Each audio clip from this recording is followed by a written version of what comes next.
नमस्कार दोस्तों, मैं हूं डॉक्टर साक्षी और आप देख रहे हैं मेरा चैनल साक्षी होम्योस।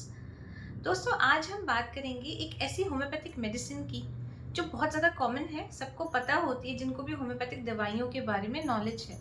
और लोग ये जानना चाहते हैं कि आखिर इस मेडिसिन में ऐसा क्या है जो बहुत ज़्यादा ये प्रिस्क्राइब की जाती है। बहुत सारी एक्यूट कंडीशंस में, बहुत ज़्यादा क्रोनिक कंडीशंस में भी ये दवाई इस्तेमाल की जाती है, और वो है सल्फर।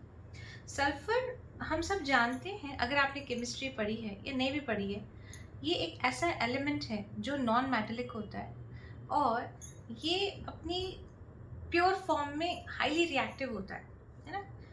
लेकिन अगर उसको होम्योपैथिकली पोटेंटाइज किया जाए तो वो क्या क्या डिजीजेस को ठीक कर सकती है, आज हम बात करेंगे।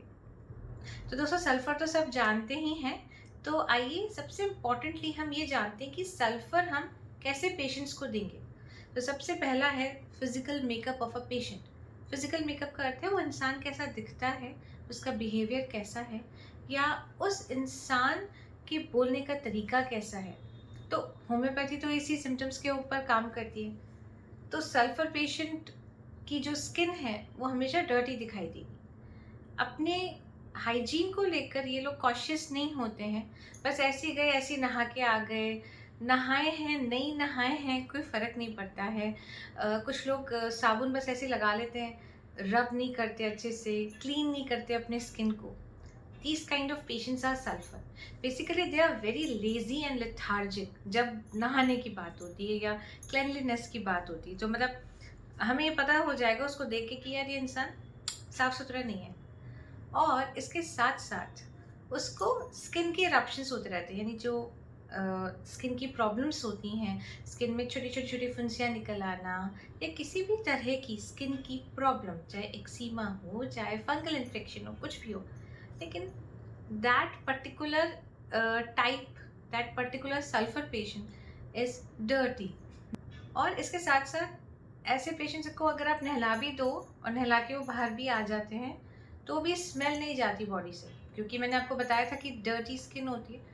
डर्टीनेस के साथ साथ ऑफेंसिवनेस भी होती है, यानी कि स्मेल बहुत ज़्यादा आती है स्किन में से ही, पसीने की हो या फिर स्किन की हो, कोई भी स्मेल बहुत ज़्यादा तेज़ आती है। धोने से भी स्मेल नहीं जाती है।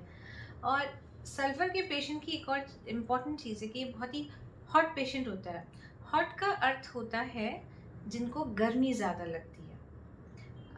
ऐसा वेदर जब बहुत ठंडक होती है, जब हम लोग टोपी पहन लेते हैं और अच्छे से अपने आप को कवर कर लेते हैं, कोजी कोजी फील करते हैं, ऐसे टाइम पे सल्फर पेशेंट कोजी फील करना नहीं चाहता है, वो हैट भी पहनना नहीं चाहता है, और कम से कम मिनिमल विंटर क्लोथिंग में रहना पसंद करता है। इतनी सारी बातों के संग एक इम्पॉर्टेंट सिम्टम है कि सल्फर के पेशेंट को जब भी कोई तरह की स्किन की प्रॉब्लम हो जाती है ना, तो बहुत तेज़ खुजली होती है, जैसे दाने उठाए, या कई बार होता है ना लोगों को दाने नहीं होते, बस खुजली आ रही होती है, एक्जिमा, फंगस, जो भी प्रॉब्लम है स्किन की, पर इतनी तेज़ वो खुजली होगी कि उसको खुजाते हैं तो उनको अच्छा लगता है एक बार।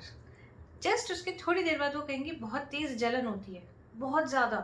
तो और सल्फर पेशेंट का एक ये पिक्यूलर सिम्टम भी है कि उनको बर्निंग कहीं पे भी बॉडी के किसी भी पार्ट में हो सकती है, चाहे आईज हो, चाहे हेड हो, चाहे बॉडी का कोई भी पार्ट हो, हैंड्स, फीट। फीट तो एक बहुत इंपॉर्टेंट सिम्टम भी है कि ऐसे पेशेंट्स को इतनी ज़्यादा जलन होती है पैरों में कि वो अपने पैरों को कोई ठंडी जगह पे ढूंढते हैं कि हाँ, हम अपने पैरों को कोई ठंडी जगह पे रखते हैं। वो आइस पे भी रख सकते हैं या ठंडे पानी में रख सकते हैं, ठंडा जो गीली गीली पट्टियाँ होती है वो लगा के रखते हैं, जिससे कि उनको जलन में आराम आ जाए। और ये एक इम्पॉर्टेंट सिम्टम है सल्फर का कि पूरी बॉडी में जलन होना, चाहे खुजली के बाद, स्क्रैच करने के बाद, या वैसे भी बॉडी में बर्निंग होना। एक और इम्पॉर्टेंट सिम्टम इसी के साथ है, ऐसे पेशेंट्स को 11 बजे तक अगर कुछ नहीं खाया हुआ हो तो बहुत ज़्यादा गॉननेस वाली सेंसेशन हो जाती है, मतलब अब वो गया मतलब उसको ऐसी फीलिंग होगी कि जो स्टमक है वो बहुत खाली हो गया है, and he really needs to fill his stomach. तो 11 बजे से पहले पहले तो हिम्मत करके वो रुक सकता है, बट 11 बजे के बाद भूख सहन ही नहीं होती है। अगर आप एक स्टूडेंट हैं होम्योपैथिक के, तो उसके हिसाब से सल्फर बहुत अच्छी दवाई है पुरानी खांसी को ठीक करने के लिए। ये बहुत सारे पेशेंट्स में आजमाया गया है कि कि ऐसी खांसी जो बहुत सूखी है और कई समय से ठीक नहीं हो रही है, उसमें आप सल्फ़र का यूज़ कर सकते हो। और इसके साथ साथ सल्फ़र बहुत सारी रेस्पिरेटरी प्रॉब्लम्स को भी ठीक कर देता है, जो अचानक से आ गई, जैसे एक्यूट कंडीशंस जिसे हम कहते हैं। और स्पेशली जिसमें चाहे नज़ला हो, जुकाम हो, खांसी हो, चेस्ट पेन हो, उसमें भी सल्फ़र काम करती है। वैसे सल्फ़र के बहुत सारे सिम्पटम्स हैं, न्यूमरस सिम्पटम्स, लेकिन हर सिम्पटम्स को वीडियो में बताना इट्स नॉट पॉसिबल। बट और जिस्ट में मैं आपको बता सकती हूँ। सल्फर पेशेंट बेसिकली बहुत लेज़ी होता है, बहुत ही सुस्त इंसान होता है, जिसको आराम से एक जगह रहना पसंद होता है और बहुत हैप्पी रहता है अपनी ज़िंदगी में, अपने निजी जीवन में ही इज़ वेरी हैप्पी। उसको ज़्यादा काम करना पसंद नहीं है, लेकिन हाँ, उसको जो खुद को अच्छा लगता है वो ऑफ कोर्स वो करेंगे। और लेकिन उसमें कोई बंदिशें नहीं होनी चाहिए। वो अपनी लाइफ को अपने अकॉर्डिंगली जीना ज़्यादा पसंद करते हैं। और लेटर एजेस में जब वो बूढ़े हो गए या ओल्ड एज हो गया, तो सल्फर पेशेंट की मेमोरी लॉस की बहुत दिक्कत आती है।